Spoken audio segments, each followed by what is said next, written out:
All right, guys. I've got Aaron and Julian from Awesome Trim Work. Gentlemen, how you doing this What's morning? up, man? Good. All Great, right, dude. good deal. Thanks for having us. Yeah. I'm glad you guys came on. I got caught up on some of your stuff, and I'm not gonna lie, I really enjoy the fact that you guys seem to want to post little nuances of your job, and I think that is a fantastic decision on your part because you never know what part of your day, even the most mundane part of your day, could be the most thrilling thing to someone on TikTok. Dude, that's honestly the truth. I had one video I posted. It was like right around the time I started we were screwing in a transom into a door. That was the video. Just like me screwing it down. And it got like 2 million views. Like that, exactly. Like how I thought that video was going to completely flop. Could you imagine the But thing that you do every day that means nothing to you could pay a paycheck greater than doing your actual job? Crazy. I am trying to imagine that. We're It's trying to very possible. It's monetize. very possible, man. Yeah. So I did have one Yep. guy on like a month ago that did like massage therapy. Sure. He was just showing like what he does to other people. Had a little twist on a couple things so that he would stick out of the crowd or whatever. 2 million on TikTok, 1.5 million on Instagram. Makes more money Wow. telling people what he does than actually doing the job he designed himself to do and put all the effort into going to school for. So it's So totally doable. my wife works for a company. It's called Gimme Beauty.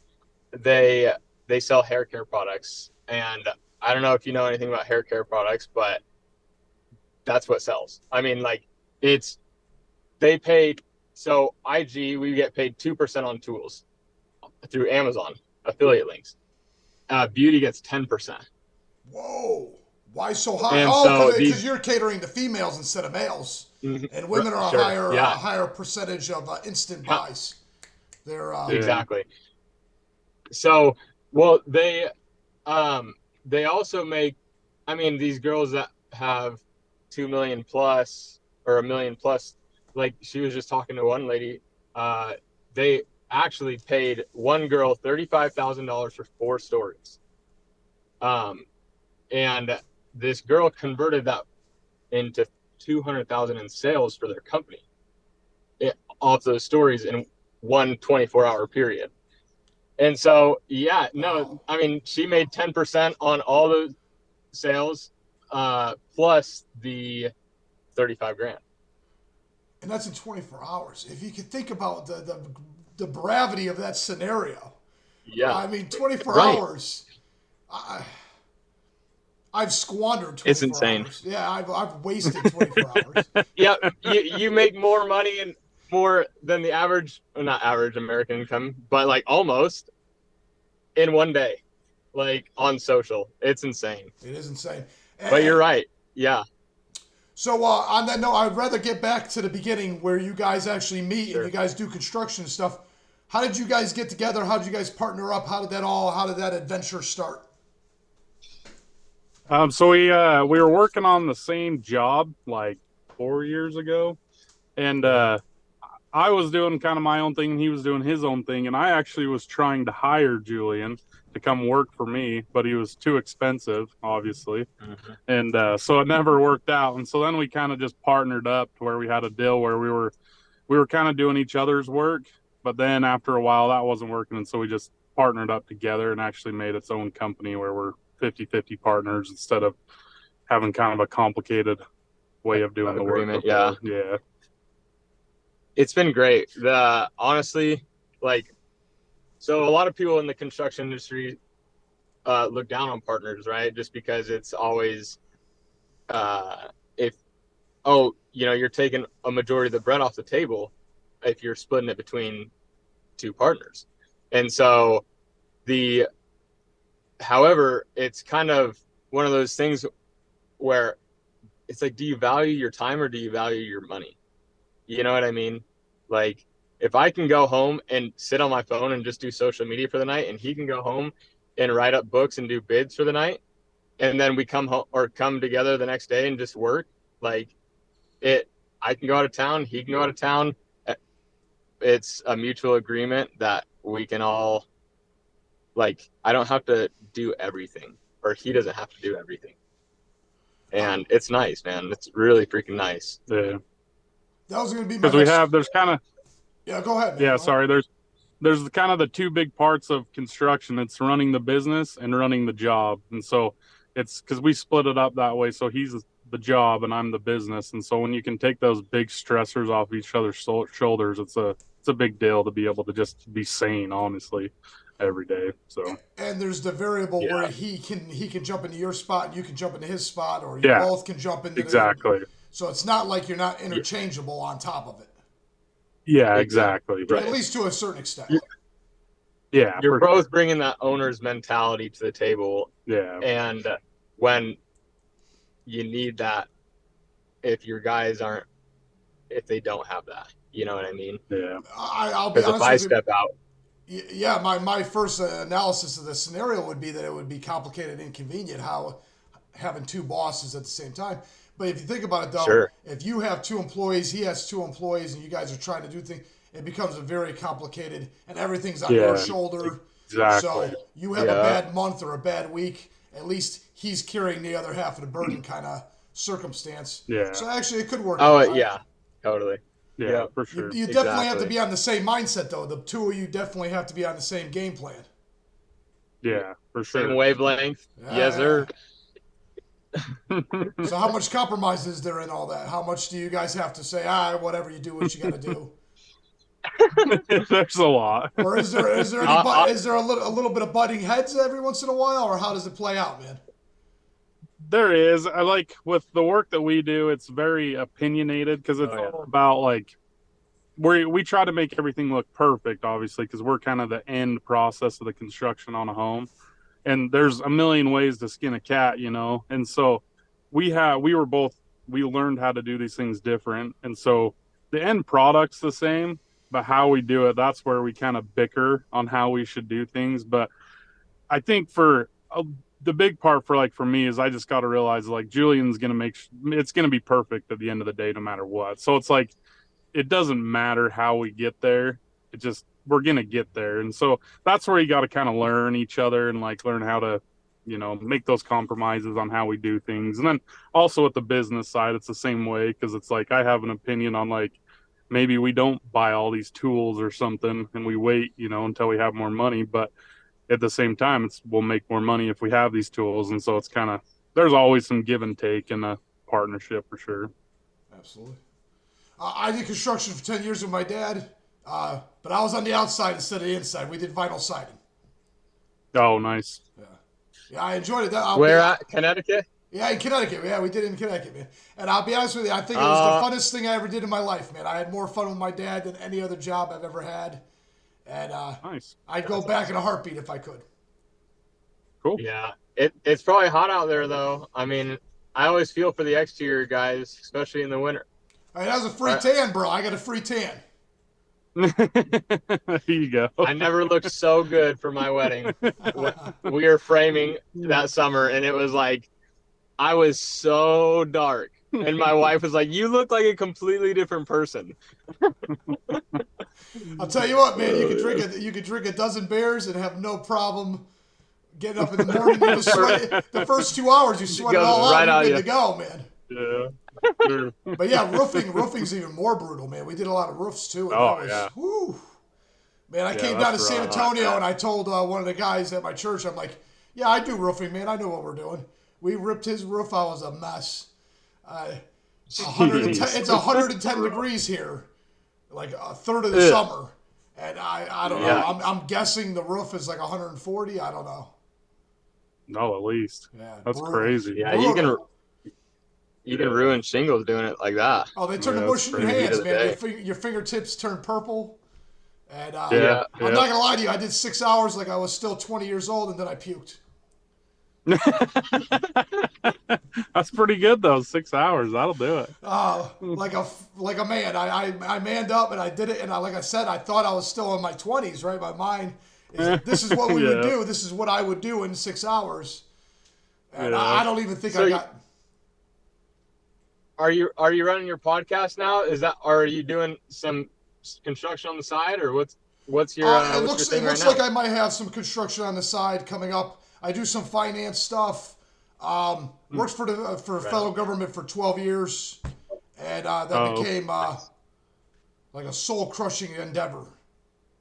Oh. I don't know how else to My explain it. my dad worked for he was U.S. Public Health Services. He did that federal prisons, Indian health, and immigration health for 35 years.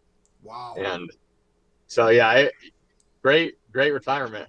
But yeah, he went through all that. So Yeah, it was too much. I got a lot of kids. Yeah, I want to do something else with my life.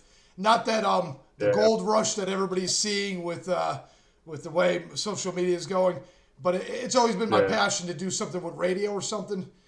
And I wish I would have done it 10 years ago when I left construction. Yeah. well, 74 episodes in, man, you're running it pretty heavy. 75, man. In 6 months, 75. There we go. That's killer. That's awesome. Yeah. And while the first like 40 of them, 50 of them, I was still working with the VA. Wow. Oh, really? Yeah. So I was just doing right that on. part-time, man. I got 6 kids. I don't got a wife. I got my own house. So I had all kinds of stuff stacked up against me to put that effort in. Just Wow. Yeah. That's throwing my hat. impressive. Well, Yeah. You gotta run it pretty heavy to have 6 kids and no help at home. Well, the first 5 are daughters, so that kind of helps. And they're getting a little bit older now, so they do a lot to help me, man. I'm not going to lie to you. Yeah. Nice. Yeah. That's That's cool. awesome. Sweet, man. So on that note, what was the first video that you were like, this is going to be the one? I know this is going to be the one. Put a little more effort, did it a second time, and it totally flopped. Because I would say 9 out of 10 times the story goes, the one I put no effort in that I thought was nothing was the big one. And the one that I put the most effort in totally just tanks. What was the first experience like that, man? So last year we were doing a lot of like 1,800 square foot unfinished basements, just banger homes. But they all had a small handrail instead of like a partition wall. And so we were doing we were notching in our newel posts and just, nice, satisfying fitting videos. And that's kind of how it all started. We had one go viral and it gained us 10,000 followers overnight. And then it was, then we did it again and again and again and just kept capitalizing on it because it works. Like if it ain't broke, don't fix it, right? Like Sure. that was my mentality. So I just kept running it up every house, and we were doing them every 3 days. So I'm posting everything, and dude, those post videos, I think I did like 10 of them, and they're almost all identical if you look at them, and they all went viral. That's amazing. Like almost all of them. So yeah, TikTok. I haven't tried too hard on TikTok, but obviously the content is Reels versus TikTok is the same, but TikTok has a lot larger audience. It's easier to grow, but it doesn't convert business like we would like. So our locals use it. That's why we run it heavy on IG, but all the builders and stuff like that. Yeah, that's smart, man. That's smart. So was that the original intention, was just to get more clientele? Honestly, we were working on a house and this guy's like, the homeowner, he's like, you need to just start a page for your work. And so it was more of just like a landing page, like an online business card. It's like, here's my resume, if you will. And then, end goal is obviously builders, sponsorships, whatever we can do once it started gaining traction. At first, I honestly never thought that we'd be at this point. I thought I'd just have 1,000 followers, forever. Because when you're 20, 30 posts in, it's like, geez. But persistence goes the distance. I like that. That. Yeah. And that's the honest truth, man, because I'll be honest with you, the 1% is what you're aiming for, right? And that's one of the reasons why I'm pumping out these videos is most people are going to quit. Most people are going to quit after 3 months or 2 months or sometimes 2 episodes. Mm-hmm. You know, I mean, you just don't know. And the same thing with TikTok. Most people won't follow through. Exactly. So if you could just follow through, you're the 1% in and of itself. Yeah, I mean, there's this one girl. She said, if you post 1 reel a day, or just create a goal like 3 a week or 5 a week or whatever you need to do, just that consistency. Like, that's what IG wants. Like, you got to meet the needs of IG. So it's like post every day, you know, hit the stories, hit the posts, hit everything, lace up the audio, whatever you got to do, and make it appealing like you would like to see it, because everyone else is on it too, you know. What videos mesmerize you? And that's just kind of how we just copied everyone else, and you know, we became one of those content creators. And we just I like to work. I love the videos too, so it doesn't feel like work to me. Yeah. So. Yeah, but it didn't seem. I mean, it kind of was like a little bit of luck on some parts, though. It got to where it was, because I don't think there was necessarily intention to just like. It was timing. Yeah. We really kind of just got lucky. It wasn't like we were like trying to get 1 million followers. It was almost like a byproduct. We got it, and then from that, I mean, all of our work now is all from Instagram. We don't have anything that is not from Instagram anymore. Right. And so it's like the builders that we've developed relationships have been through Instagram. Obviously, off of Instagram, we're developing those relationships, but it all starts off of, we saw you on IG, you know, and that's what made us want to use you. That's amazing. And so I feel not only that, it's better than a business card. It's better than word of mouth, because not only do I get to hear what people think, because I'm going to see the comments and stuff, but I physically see your end result. I physically see everything that you just did. You can see that we're biscuiting our miters. You can see we're pre-assembling our base. You guys gluing it. There was one where you guys had like a pre-made trim spot, so you could take your router and put it in there and recess that. Cope it. Yeah, man. I was like, these guys have done this a minimum of 3 times already. Once to solve a problem. A second time to make sure it works really good. And the third time, they're like, man, we already got this down. This needs to be a video. Right. If not 1,000 times. If not 1,000 times, but at least 3. No, that's usually how it goes. It's like, all right, we're learning how to use this jig that was sent to us. Flush Tech, we got one. I think that might be the one. It's the router the outlet in the bunk beds. Is that the one you're talking about? It was the accordion door. Baseboard? There was a small accordion door, and you guys had what looked like, because I did cabinets a couple times, it looked like a cabinet hinge that would be recessed in that pine board. It looked like pine board. And you had your router, and one guy's holding down at exactly the spot where you had your jig. And you're over there. That took a minute to figure out. Yeah, man. So I'm like, these dudes did this once to solve a problem. It worked a second time. It worked at least the second time. They said, this shit needs to be on Instagram or TikTok or whatever. Let's do it. Exactly. I'll be honest with you. I wish I would have had Instagram and cell phones and TikTok when I was doing construction with my dad.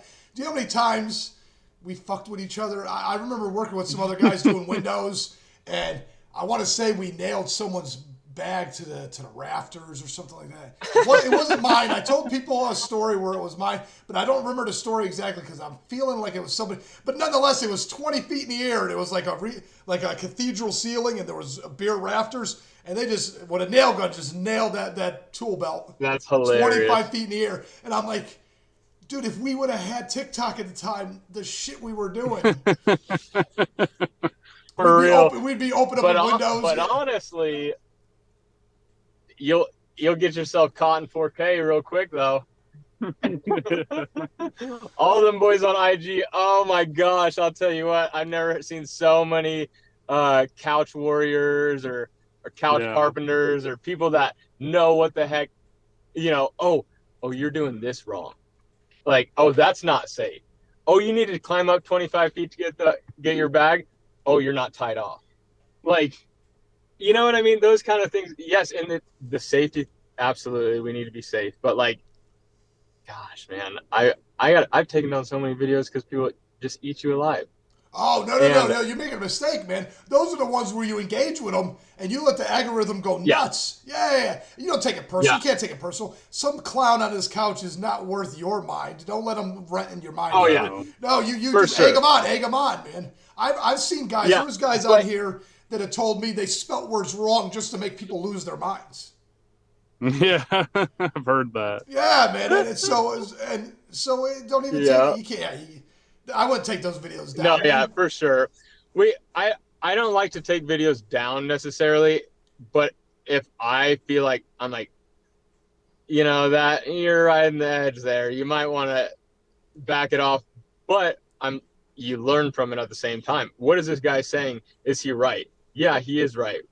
Did I do it wrong, or do I need to be more safe?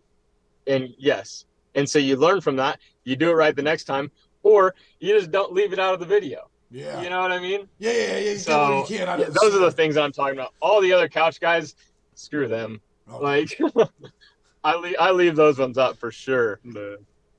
And it's made us a lot better at our trade too. I've went back and looked and seen one we actually kind of went viral, and there's a big difference between then and now of what our work is, just because we're so conscious about what it's going to look like on the video, and so we just make it even better, which has just helped us out even more. So it's just like, it's been a good thing in reality. So, well, gentlemen, man, you're not getting like 1,000 people looking at your work anymore, where it's the homeowner and all his friends for the next 5 years. Yeah. Like, the barbecue.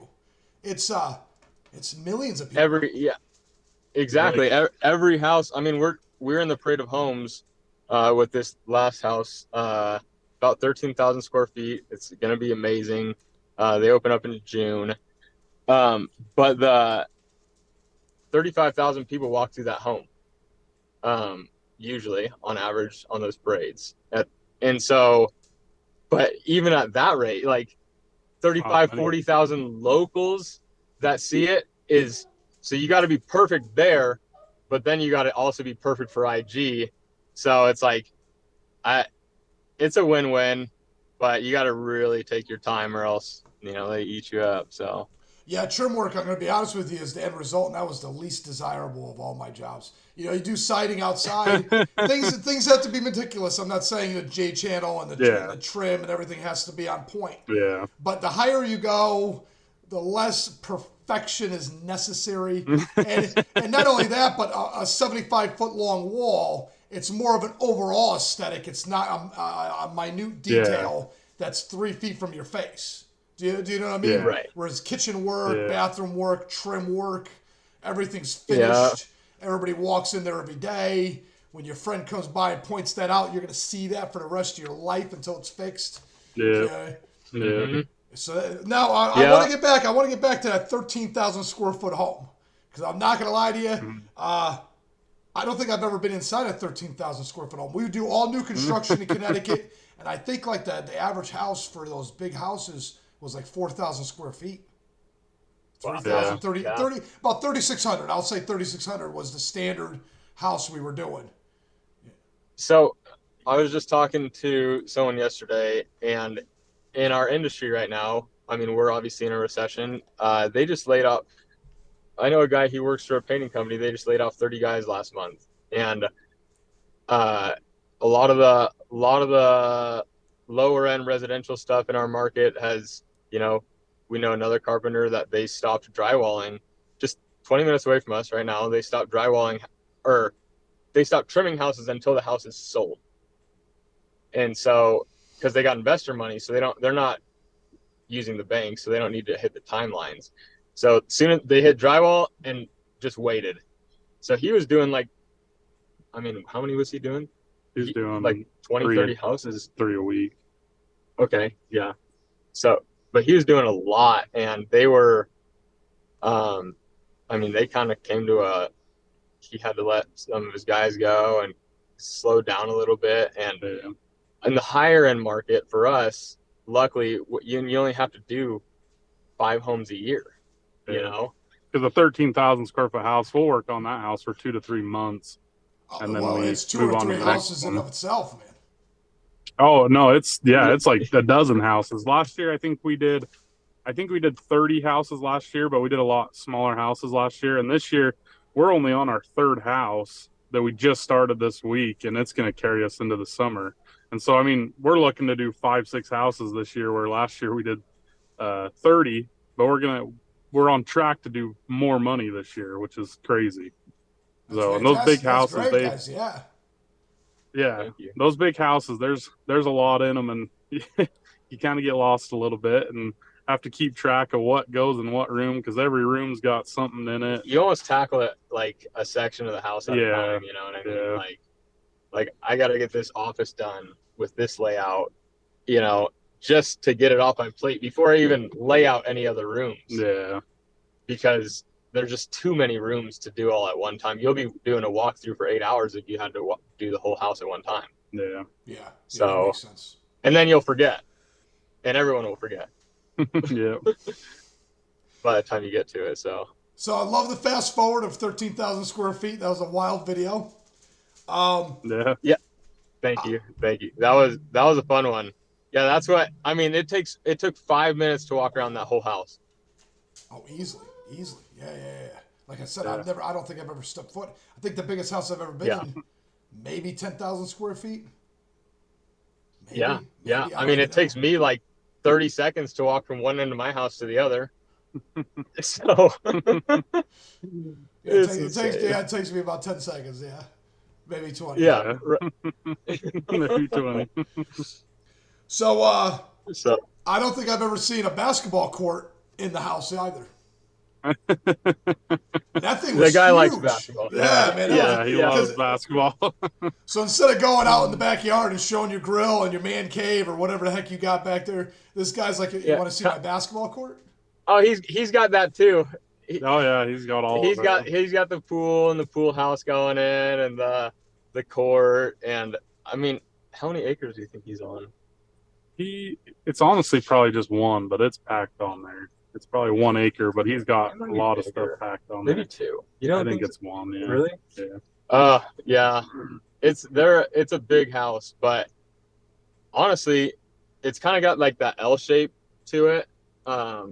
So it frames in the backyard and the pool real nice, and it's gonna be a really fun one. So, but he coaches basketball, right? Is that what he does? Yeah. So I think he's a basketball coach. So I think he wants to have like practices and stuff there, from what I've understood. So it's just shy of a high school regulation court by like a couple feet. So it's huge. It looked like a church. Yeah, if you took that basketball, it looked like the size of a church, man. Yeah, and it's like 30 feet. The ceiling's like 30 feet in the air, but it's crazy because from the outside, it's not that tall. They actually went down.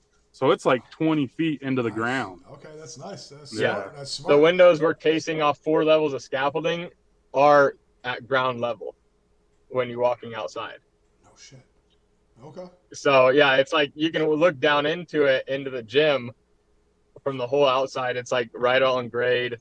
But, yeah, 20 feet below, 10, so 2 stories. Yeah, it would have been at least a 20-foot hole to put that thing in. It's crazy. Actually, it's kind of smart because, you don't want to be that high. It looks just ridiculous. Yeah. Yeah, it would have looked ridiculous. You can't even, if you looked at the house, you would have never thought there was a basketball court in there. Yeah. It just looks normal. It looks like a barn attached to the house, but it's only 8 feet tall. Oh, shit. Or yeah, just ceiling height, yeah. Yeah. Okay. Yeah, because I think you do a video where you come in from the garage. Yeah, exactly. So it's just right there at that. At that point, it looks like a 4,500 square foot home.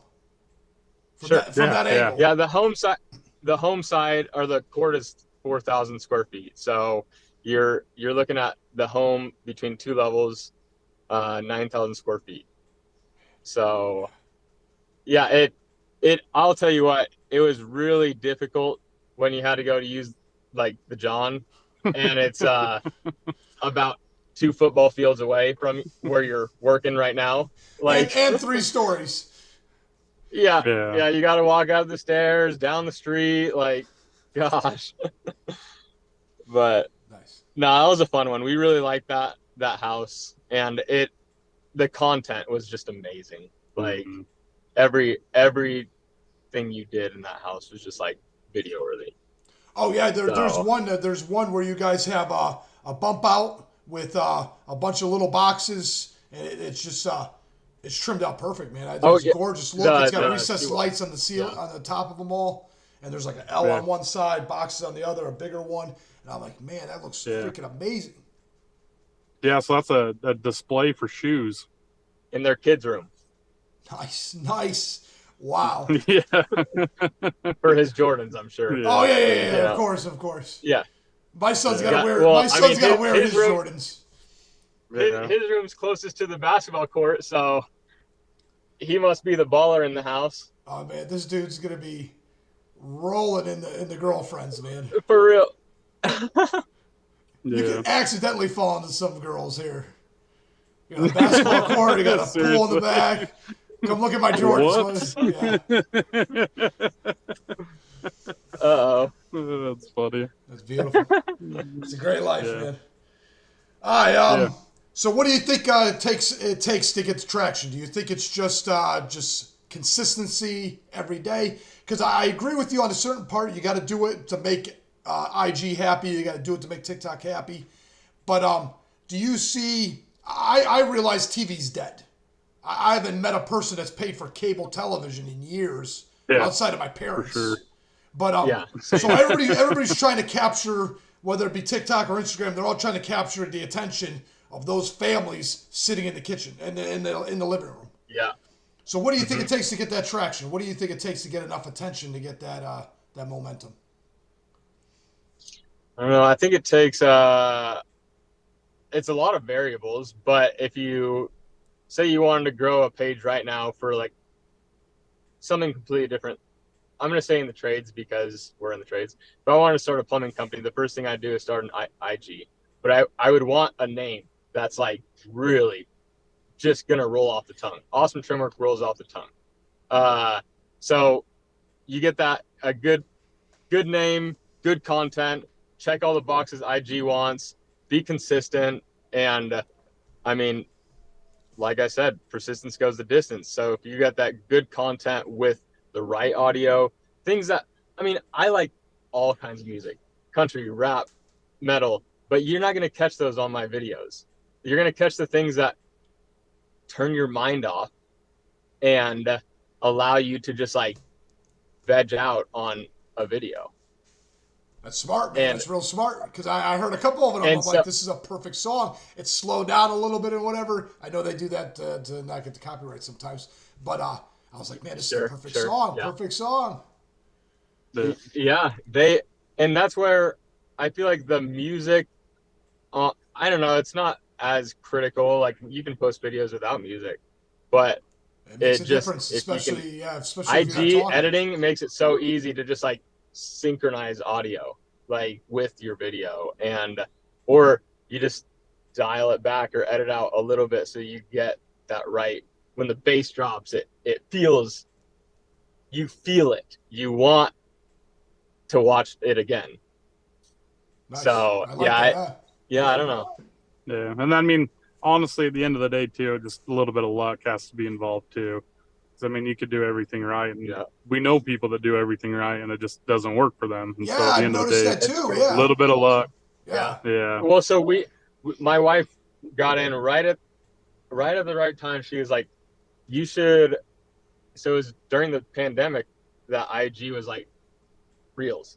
This is the priority. So all these companies, I had stockpiled enough content for like 2 years almost. Like I stockpiled content for that long and I didn't post anything. And so when I first started our page, it was content. I mean, content is king. You have to have. If you're not creating content, you're not. And it has to be relevant. You know, they like to see the journey of a home versus like every little. You know, I could post something from 2 years ago, but if I've already posted it, IG knows. They see whatever it's in that video. They can see if you repost a video. And so those videos especially when people have been following you for a long time, they never do too hot if I'm like recycling old content. But if I'm creating new, that's when I feel like it becomes like just the traction. It's like a snowball effect, you know what I mean? So, and once you get one and you get lucky on that first one, it all kind of, I mean, at one point we were reaching 800,000 non-followers a month.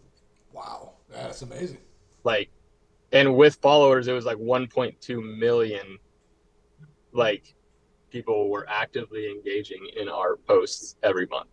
And so now it's like, it varies depending on if you have viral videos going off, but it averages around like 200,000 to 300,000 a month. And then if you get a video that goes viral, I've had upwards of 1.2 million. So that's awesome. It's insane. Yeah, that's absolutely insane. Aaron and Julian, I appreciate it, guys. This is a really cool conversation, very unique. Yeah. Still don't even know what state are you guys out of? Utah. Oh, you guys are in Utah. Okay. Yep. So how bad is the recession right now for you guys? So it's definitely here. Utah's weird because there's such a housing shortage here. I think they did a study a few months ago that we're like 30,000 homes short of where we need to be for how many people are trying to buy homes here. And so I think that's holding us together with the home market. If we didn't have that, we'd be dead. There'd be nothing here.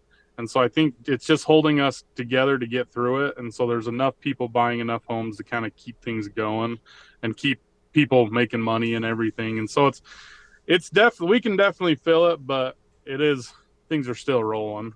So good deal. I think our market I was on Bloomberg Business the other day, and they had done a study for all the states, and Utah came out as the strongest economy. Now, I don't know exactly what goes into that, but it's nice because we don't feel it as hard as other people do. I mean, we're 30 minutes from Park City, 45 minutes from Park City, and so where they're building up there for anywhere from 500 to 1,000 a square foot, in versus like down in the valley, you're around say 300 to 500, up to 1,000 depending on what you're building. But they're, on the high end custom market, they're paying cash for these homes, so they don't feel recessions like anywhere that's working 9 to 5 feels a recession. And so that's where we got lucky. Actually last year, we switched builders at the end of the year, and that was a lot of luck. That was one of those things where when you're switching a builder, you're not the number one slot, usually. And so, but we got slotted for their parade home, the first house, and then they've given us a remodel and another house after that. We're starting for another builder, our first house in Park City coming up, and so that'll be fun. Everyone from California is trying to move here. They're like, look at these. I don't know if you can see the mountains here, but here's the camera swap. Like 900 inches of snow this year up on the mountains, and we get. That's what people come to Utah for. They come for the snow. They come for the outdoor. And if you think about it, a season pass at our local resorts is $1,000 a year. Snow gear, couple grand. It's not a poor man's sport. You know what I'm saying? You gotta kind of have money to be able to run it up to the resort Monday through Friday and take work off and still be juggling all your stuff at the same time, trying to make ends meet. So, but I love the hustle out here. It's really fun. Yeah, so our high-end market that we're kind of focusing on is really strong in Utah, and it kind of never goes away because there's so many people moving here with a lot of money, and so the recession, to us, we haven't been feeling it as much as I know some companies have, and what we would have been if we wouldn't have got lucky and switched our focus at the beginning of the year so that we could make sure we could continue our work, So. When did you realize it was worth the switch? When did So the last builder we were working with, we could kind of see that they hadn't been selling many homes for probably the last since like March. Yeah, I mean, they really hadn't been selling homes since last summer, and so we were seeing that even if we stuck with them, we were only going to have a few houses left, and these are small houses, so a few houses with that's only like a month's worth of work. And we just didn't see any promise of them selling all of a sudden, being able to sell a bunch. So we knew that we needed to hop off a sinking ship. Yeah, we needed to hop off a sinking ship and find something else. And it all just kind of worked out because it was like this other builder that does high-end stuff that we work for now. I mean, it was literally just like they kind of reached out to us at the exact time that we were kind of already having these thoughts. And so it all just like... We had been grooming that relationship since the parade home that they did last year. Yeah. They had reached out to us around that time, and Joel had talked to us and asked if we could do bunk beds for him, and we just never linked until about 8 months later. And then it was like I gave him a call. I said, "Hey bro, like, what do you got for us?" And at the time they had a parade home for us. So it was, those are the things. I mean, when you're building that style home that big in cash, it takes 3 months to, trim out your house, and they want it done right. And so they're willing to wait and take the time to have it done right. You know what I mean? But at the same time, you need to get it done in a timely manner. So you can't just have like 2 guys at the job site. No. Yeah. You got to be having like, 3 to 5 to tackle homes that size, which not many carpentry crews have that size of a crew. Yeah, you guys got one hell of a niche, and that's a perfect scenario, man. Yeah, for sure. Exactly. We've gotten pretty lucky on where we've landed ourselves. Good deal. So. Because I'll be honest with And you. You're good. When the last recession hit and we stopped doing the siding, it was the exact same scenario. We just didn't find a bigger home. Actually, I don't think there was that big crunch for bigger homes. I think everything slowed down. I think this is the first time we're seeing a major recession where the rich are just getting that much richer faster, as if it's not even affecting them at all. Oh my God. Oh yeah, it's in some ways I think it just helps them. I think it's helping them, which is traditionally not how it works. I mean, if you look at the 20s, guys were jumping out of windows. The rich were losing everything. Yeah. Which I think that was a fair trade for being a millionaire. Was you had the possibility every 60 years of just losing everything, and I mean everything. But it doesn't say. It seems like we bail out the big ones now. So I don't know. That's a whole nother. Yeah, that's a whole nother podcast. that's all in the politicians and making all that line up for their stars. I feel like our industry doesn't get those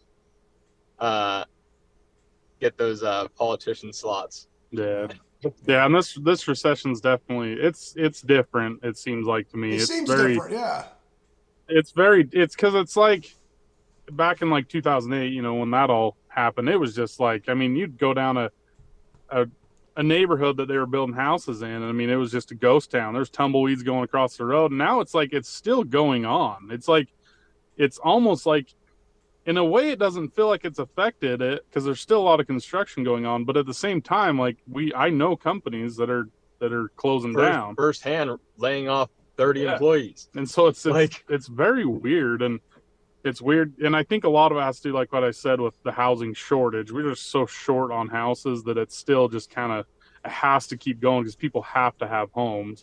But it is very different from anything, at least I've ever seen in my life. I don't know if you know anything about Utah, though.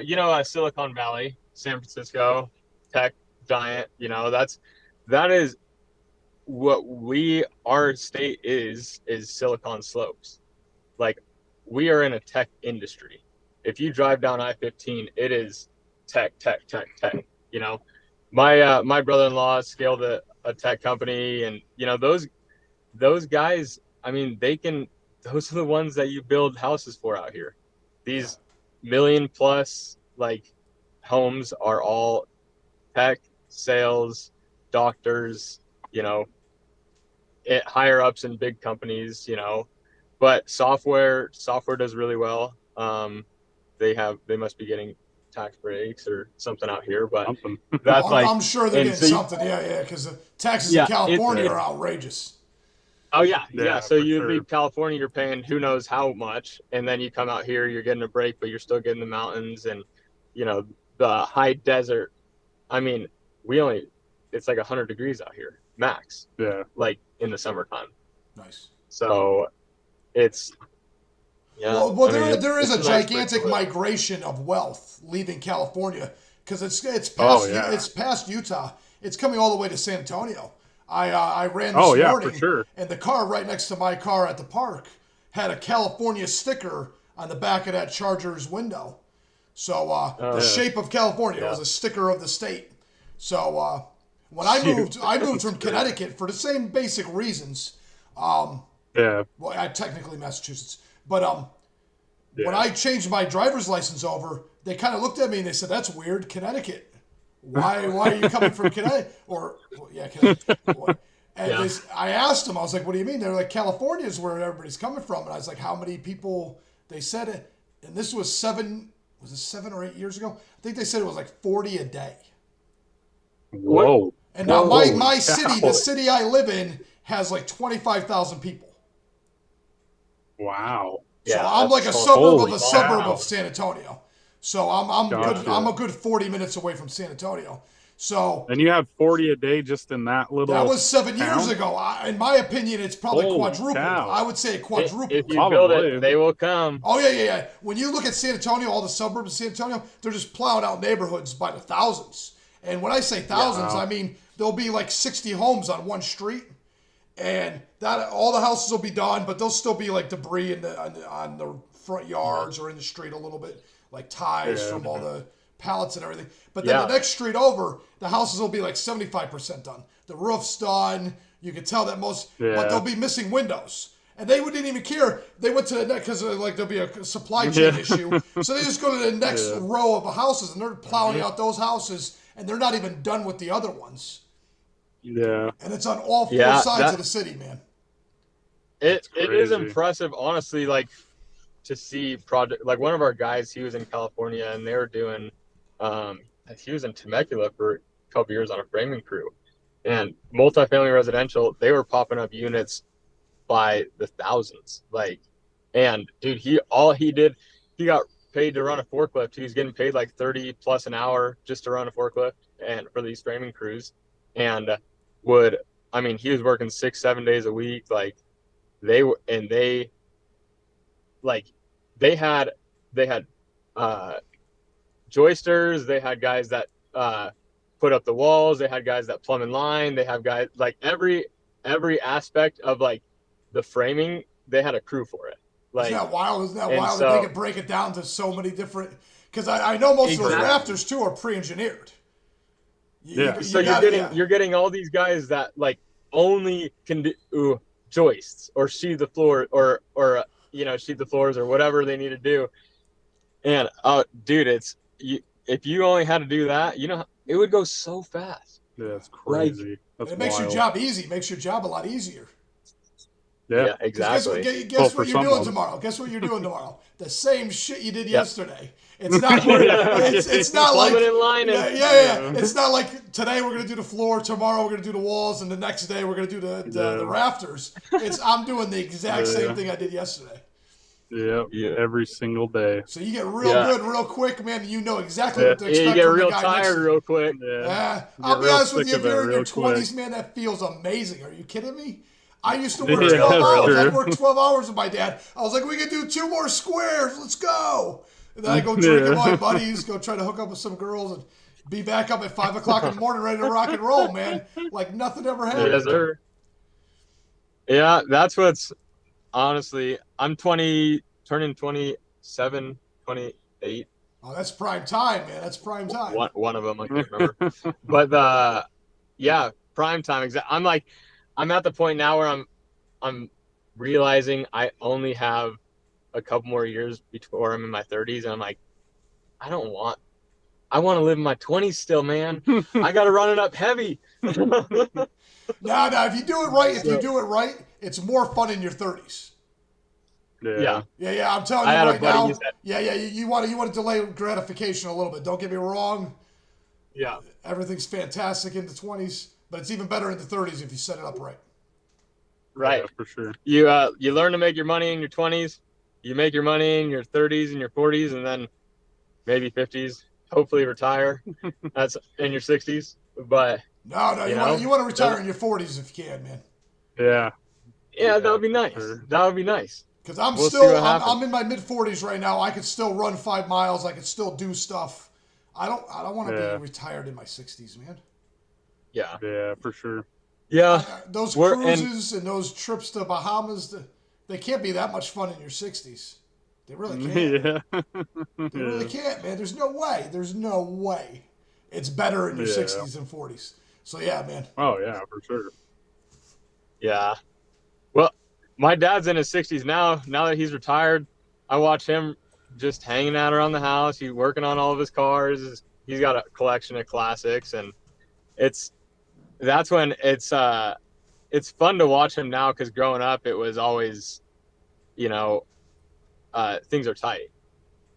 But when you're, in the military, things are always tight until you kind of reach the tail end of your career and start making good money. And so, yeah, he made good money his last 10, and then hopped out, and that's where we want. Construction is great. We love it, but seeking out other sources of income that help you reach those end goals of retiring in your 40s. Because, dude, how do you retire in your 40s and have 40 years worth of expenses in the bank? Yeah. You got to have multiple ways to get into that, and you have to have it come in consistently for years before you can even realize it. So yeah, yeah, for sure. And that's assuming you die at 80. You gotta live. You gotta live. You gotta eat clean, man. You gotta live right. You just can't overindulge on anything, man. Totally. Because they're saying that the average person your age isn't gonna max out like the generations before. They're saying the fast food and the drugs and everything. These people are not going to make it to their 90s and 100s. You got to think. My grandparents, right? They have all the modern medicine now, and my parents have all the modern medicine now. But they're basically coming off a farm. Yeah, sure. They didn't recognize McDonald's until they were in their 20s or older. You know what I mean? Not that it didn't exist; it just wasn't in their life. It didn't exist in their lives. We grew up with a double cheese. Ah, man, that's not good, man. I'm telling you, you gotta live. You gotta eat clean, man. Especially if you want to be 100. Yeah. You want to be walking at 100. Yeah, for sure. What are you telling me, man? You saying these aren't healthy for you? Oh, those are garbage, bro. Those are garbage. All right, no, so I ran 5 miles this morning, right? I told you guys to give me 15 minutes or whatever. I ran to the store. I got myself some steak, some grass-fed steak, and I'm gonna eat me some eggs after we talk. I'm eating straight protein as much as I can, maybe an avocado. I'm probably going to do a banana today. And that's going to be one of my 2 meals for today. Nice. That's that new protein diet? I don't know. I don't know if it's new. That's something I invented for myself personally. I grabbed other people's ideas. But I'm trying to stay away from all that processed garbage, man. Yeah, for sure. So what are they? My wife's been putting me on to a new term for me. Sustainability. Well, hey, you got to look at everything in life. Sustainability, right? You kind of got to look at everything from a long-term perspective. It's all a long game. It's not like this life is. There's no mulligans. You're all in. You're all in right now. Okay, so sustainability. All these companies that are making, you'll see it on like a clothing company now. Oh, is it sustainable? Like that's whatever. Are they paying their workers good wages? Are they do they have good working conditions? Those kind of things, but it increases the prices of all of our products, right? And so like that, when I say sustainability, it's like, I don't think either one of look at us it were with your talking food. about. Yeah. Yeah. You have to look at your food that way. Are the products, is it grown in a sustainable manner? Are these cows grass fed? Are they sitting in the middle of a field in Kansas with a million other cows in the same force fed hormones and stuff. Yeah, exactly. And so I would still recommend even the hormoned ones, because red meat is probably the greatest thing on the planet for your body. Oh yeah, for sure.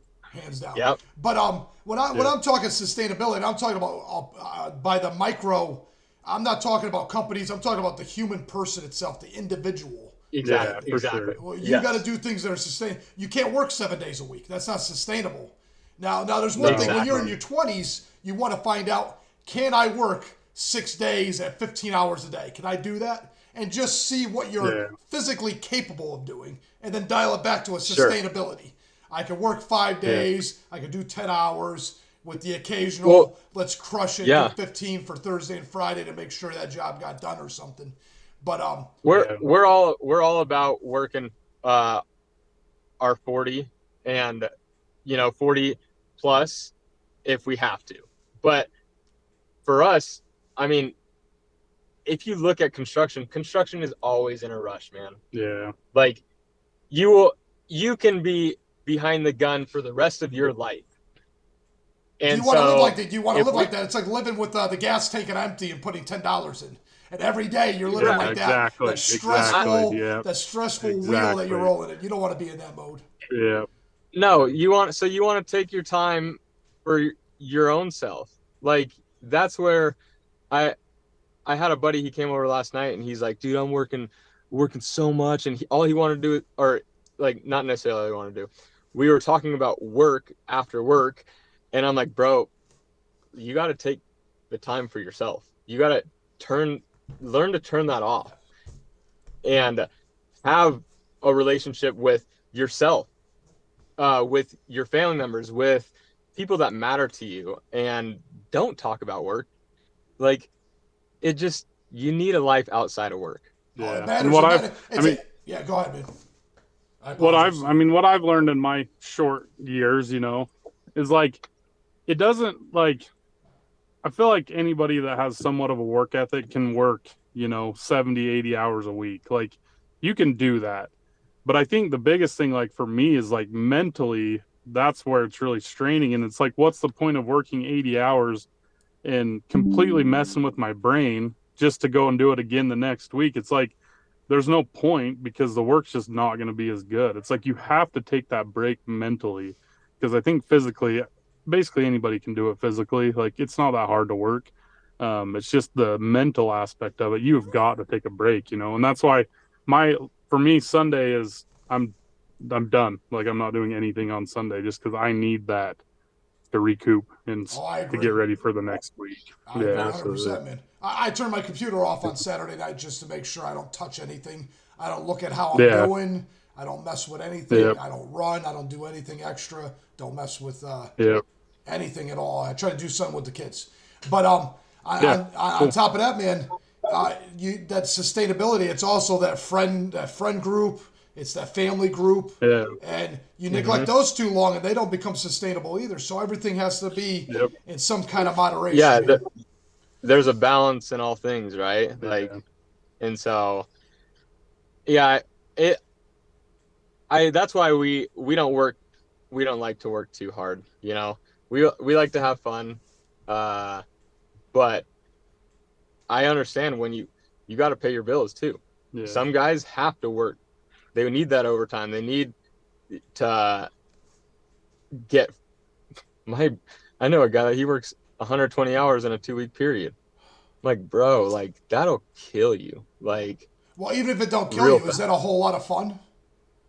No. How was last week? Well, how was last week? You know what I mean? Because guess what? That's how next week looks. Yeah. Because to me, it's like, what's the point? Like, there's no point in it. Why do you even work if you're just going to always work? Like, Well, that's why I said when you're in your 20s, you find that 1 week or that 1 month where you hustle to see what you're humanly capable of. And then you dial it back. Yeah, for sure. You dial it back and you say, okay, I know that if it was life or death, we can do this. But this is what I want. I want 40 hours, 5 days. I want to know for a fact I'm going to go to the river on Saturday and Six Flags on Sunday. And I want to know that I'm going to do whatever it is. Yeah. Because I got season passes to Six Flags. We're going every Sunday, no matter what. Right on, man. Yeah, literally, That's what's up. No matter how broke we are, it is a $20 venture for us for the rest of the year. Right. So we could be broke. We could be broke, and we're Yeah. going to do it. That's how snowboarding is out here. It's kind of like you just gotta get your season pass, get your gear, and then you have a whole season of fun. All you gotta do is spend some fuel and takes a little time off every now and then. But yeah, dude, I love that. Six Flags though, huh? Yeah, Six Flags. Well, I got a lot of kids, so I need to burn energy, right? I need them to pass out on the ride home. Yeah, for sure. And man, we got sunburned. What was it, 2 weeks ago? It rained last week, so we didn't go last week. But we're definitely going this Sunday because they're opening up the water park, and we're good for the year, man. Nice. I got Right on. how better to throw everybody in the Yukon and a couple extra kids from the neighborhood, and everybody's sleeping. The TVs are on and no one's watching them. 45-minute ride home. Your Yukon is fresh too, man. I saw that. Yeah, it's clean. It is, and I try to keep it of it. sparkling clean because I'll be honest with you, man. Yeah. It's a nice vehicle, and I've been working for years paying cash for every vehicle and trying to keep it on the road and working my butt off to. That's killer. And Nice. The kids keep ruining vehicles at the rear. They just got old enough. My dude is 6. He just got old enough not to fuck my shit up. So, and all the rest of them are older. So I'm good, man. Nice. Yeah. Nice. That's killer. So your youngest is a 6-year-old? Yeah, man. That dude, he was the Tasmanian devil, man. like a spider monkey, because I'll be at work all day or whatever it was, and the girls would be like, "Oh, go make your own sandwich." So he just climbed the counters, man, to go make his own sandwich. So, Right on. yeah, so he was balls out, and it was just it kind of carried over into But other 5 girls and 1 boy. Yeah. Man, It took 6 tries, bro. I had to get my dude. Nice. That's cool. I feel that, man. And when I got him, I named him Regan. I made sure the world got one more Regan out of it. Nice.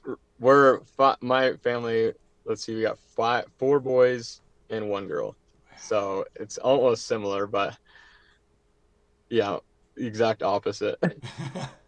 Well, Bless my mom. Yeah, right. Because dudes, that's what I wanted. I thought every one was going to be a dude. You're like, are you sure? I'm like, shit. Okay, well, let's do it. Check again. That's awesome. That's fun. But again, I think it worked out because my oldest daughter helped with everything. She made dinner. Then the 14-year-old helps with the dishes. Even shoot. Nice. At this point, I think the 10-year-old does the dishes now. Helps out folding the laundry. Because I'm not gonna lie to you, I'm not in dishes. I mean, I've learned how to cook now. Being a single dude, you kind of have to now. But that wasn't a huge thing I wanted to do either, man. I didn't want to learn how to do any of that bullshit. Yeah, for sure. So there was a learning curve. Yeah.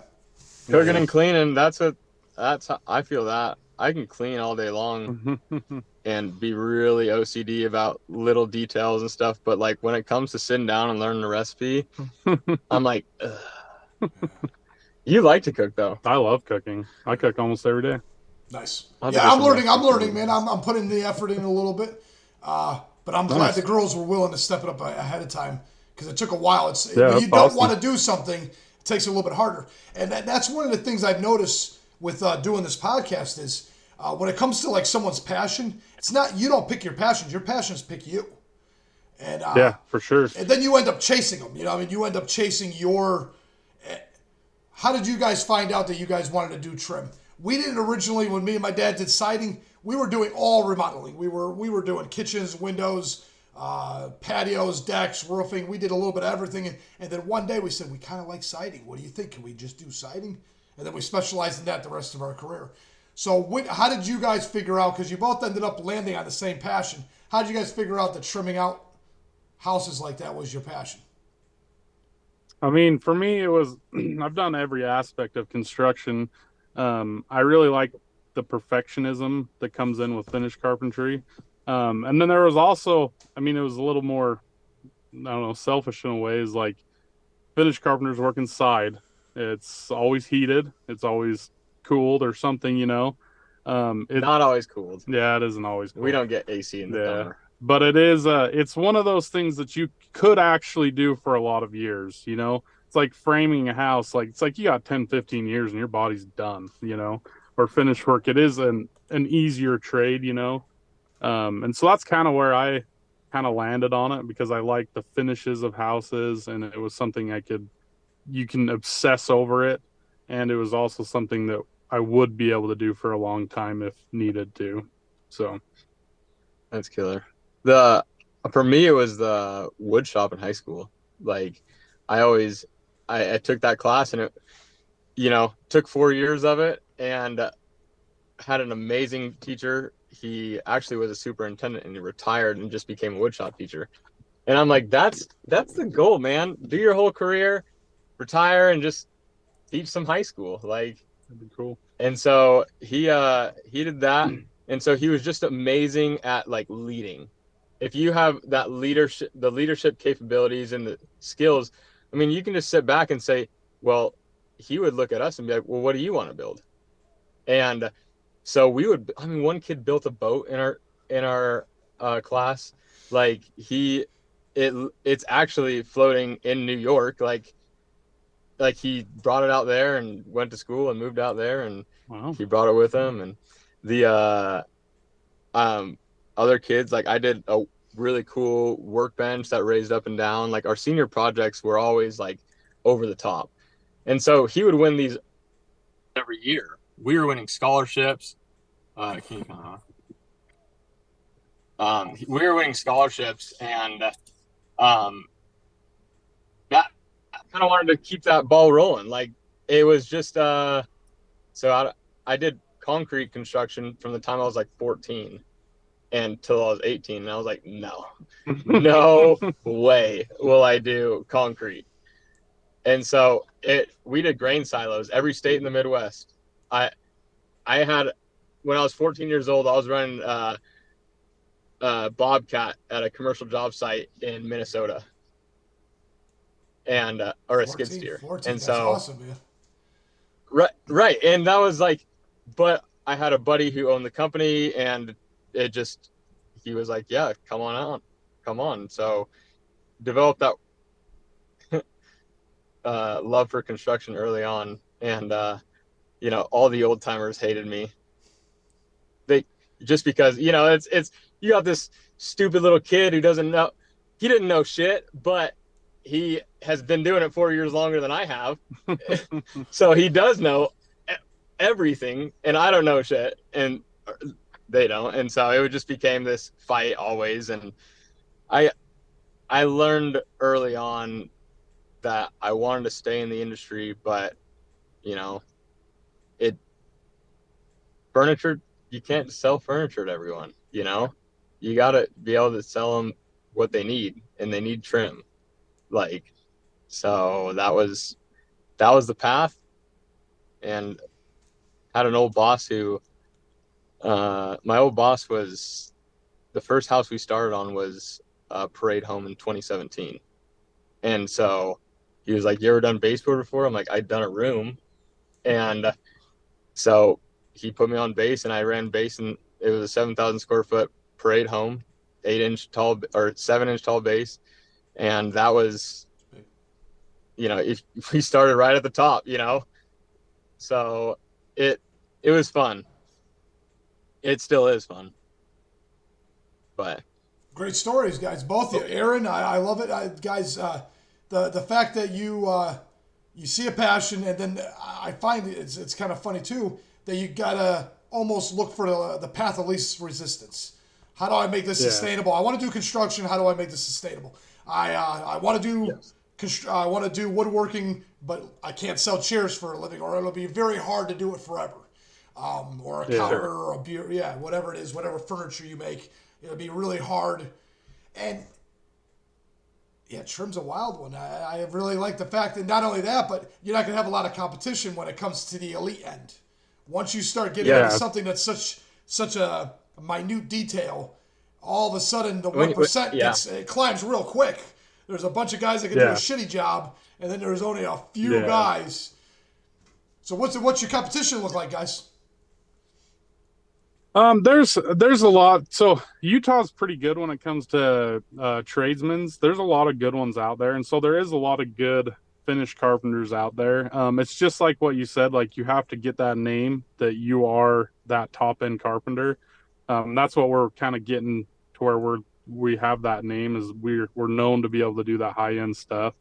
But finished carpenters are also a little weird because most of them don't like to. It'll be like the owner and a helper. There'll be two guys on their crew, and that's it. And they don't want to grow. Yeah, and they don't want to grow, and so that's where it's a little different because we want to grow. We want to have 1 million employees, and we just want to do every house that's out there. And so it's kind of our competition's kind of weird because it's like it's definitely there, and we're aware of all the guys that are our competition, but it's also like, we don't compete. Yeah, we're not competing for the same builders or same houses. They all have their own builders, and if you're in with a builder, it's because of a relationship.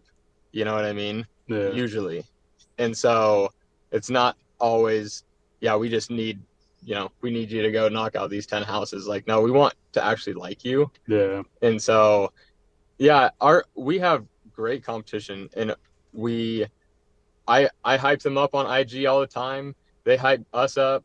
We, one of the guys, we met him over at IBS, Joint Carpentry, and we're hanging out. He skateboards, I skateboard. He's in Salt Lake, and so, we got a lot of mutual interests, and you just develop those relationships with everyone because who knows? One day, I might be looking for work,